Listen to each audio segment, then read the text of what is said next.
Winners never quit. This must be one of the most toxic pieces of advice I get from a lot of people. Well, if you're working on your dream and everything about it feels like it's the right thing to do, then by all means, work on that dream. Don't give up on that dream and never stop until you get what you want. In that context, I agree that you should never quit. Talking about job, it's a different story. Hi, my name is Franklin Vias, a financial educator and a home-based dad. I am also an author and currently I have 3 published books you can check out on Amazon if you are interested and curious about it. Now, I feel that it's the right time to come up with another one. So my 4th book will be available soon, hopefully within this year. The book will be about quitting your job. It is the culmination of my career as a financial planner. You see, I took a course on financial planning, and in order for me to get registered, I need to come up with a presentation about a complete financial plan for my client. I came up with not just any financial plan but also a recommendation to quit his job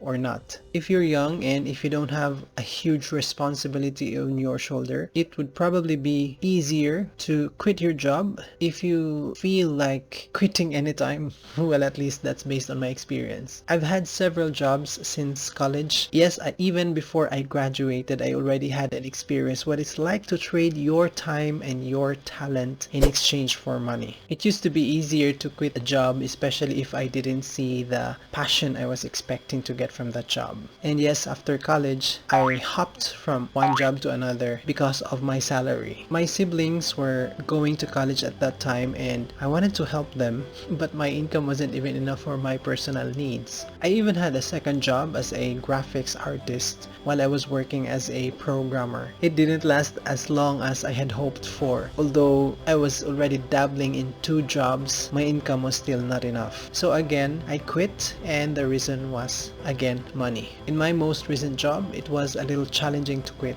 Many things have changed in my life, and there were many things to consider. I'm a family man with 2 kids. My income was decent and the perks were competitive, so if I quit, it would greatly affect our cash flow. Basically, there are 2 aspects you need to consider before quitting a job: the tangible aspects and the intangible aspects. Of course, the tangible aspects involves the money matters, and that is the framework of my book, which focuses on the money matters to consider before you decide to quit your job. However, in this video, I want to highlight the intangible aspects to consider before quitting a job. The first, and I believe the most important factor to consider, is when you are no longer growing in your job. Not growing means you're no longer learning something new and you've been doing the same things over and over and you're no longer doing things that challenge you. While a lot of people are contented with doing the same things over and over for the rest of their lives, I guess you're not that type of person. And that's probably the reason why you're here watching this video. If you're no longer learning something new in your job, for me, you're no longer growing, because that is the essence of life. That was me years ago. You know, I was an understudy to a position to lead a team. Though I was already doing the job of a team lead and I was already doing its function, I wasn't earning as much since, as they say, I was still an understudy. And for me, there's no problem with that. I was okay with it since I was learning a lot of things and I was also enjoying the experience. That to me is more important than the money matters of that role. And then the management decided to reorg. My supposed role was given to someone else. From leading the team, doing a lot of things, getting positive praise from the top management and receiving high evaluation scores, and all of a sudden I was no longer involved in many things. I became an outcast. Mind you, before the reorg,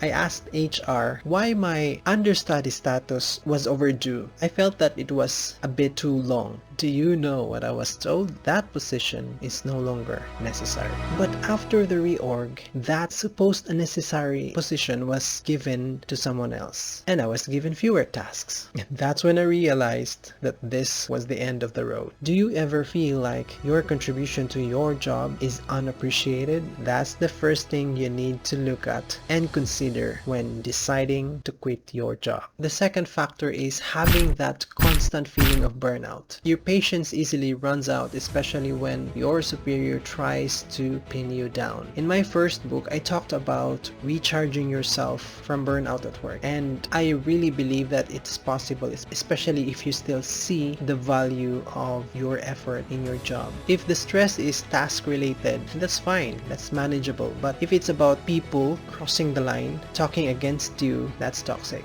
I was once called by the employee relations officer to have a chat, and the first thing that came out of his mouth when I entered his office was this: "Your superior said that you think you're better than him." How can you react to that? Maybe I intimidated him at some point, but I know that I never stepped on his foot, literally or figuratively. So that meeting made me even hurry my exit. Every day I felt drained, even at the start of the day. So if that's what you're experiencing right now, you have to ask yourself if it's really still worth it to stay there. If it's sabotaging your self-esteem, if it's making you feel unworthy, if it's ruining your sanity, your peace of mind, then it's a red flag. Life is too short to force yourself into something that doesn't give a damn about you. The third factor to consider is your future self. If you don't see yourself in the future in that job for a very long period of time, and if you know that you want something that isn't there, then it's a good sign. In my book, How to Survive Mondays, I talked about being grateful for your job and appreciating the grass on your side of the fence. But it doesn't mean you have to ignore your dreams. I know it's scary to quit your job and follow your passion, especially if you have a family. But you know what scares me more is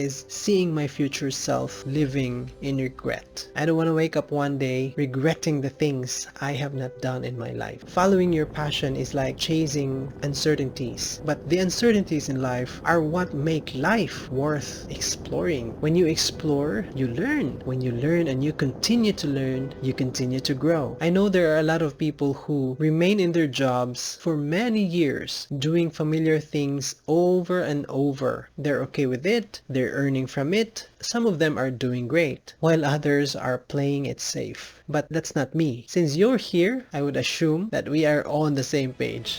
Life is wonderful and we should use it well. Most of our lives are spent at work making a living. While it helps us to survive, we have to remind ourselves that we also need to thrive. And if you don't get that in your job, then you better reassess your values and the things that matter most to you. Alright, those are the top 3 factors to consider before quitting your job. If you have other factors you consider before quitting your job, let me know in the comment section below so that I can also learn from you. Again, in life, learning is part of growing. By learning, you are growing. In life, we're all in this together, and remember that sometimes we also need to quit some things in order to grow.